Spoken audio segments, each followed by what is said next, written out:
Our reporter Clovis Casali is covering this special day for us. He joins us now from the world's most visited museum and one of the globe's biggest art galleries, the Louvre in central Paris. Clovis, this is a building which normally welcomes millions of people each year, but has taken a bruising. What more can you tell us? Unfortunately, yes, it has become the new normal, for now at least. The Louvre, the world's most visited museum behind me, doors closed, no visitors. So the Louvre is boosting its online presence to allow people from around the world to still see the masterpieces such as the Mona Lisa and so on from their sitting room, from their couch. They can go online and see all of these masterpieces. At the Louvre, only 10% of employees are allowed to be on site to continue to work, the others working from home.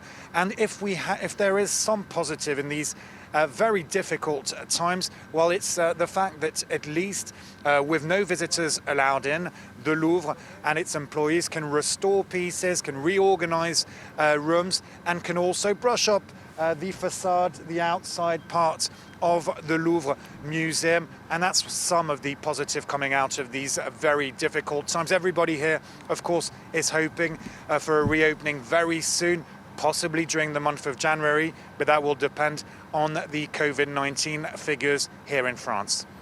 As you were hinting there, Clovis, the wider cultural sector is still frustrated by the French government's decision to keep the doors of cinemas, theatres and so on closed.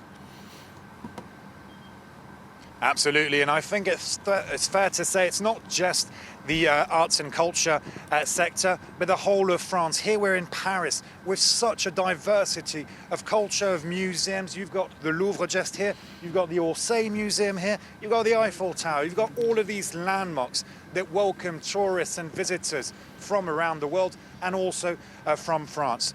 The cultural sector here in France employs over 650,000 people, and then you've got also all of the jobs that depend on the presence of tourists, such as tour guides, and they're all suffering hugely from this COVID-19 situation with these cultural venues that remain closed.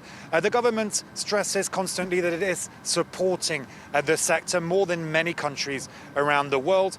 An additional 115 million euros were given in October to the sector, and then a late addition of 35 million euros. And you've had demonstrations at the same time in recent days across France.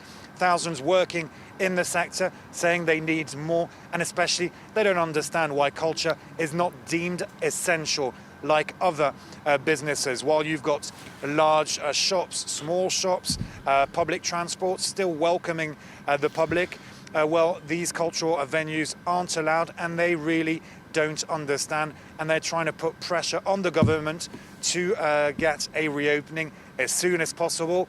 As we said, it should happen in January, or at least authorities will reassess the situation, and depending on the level of infection, will decide whether to reopen or not these cultural venues, cinemas, theatres, museums.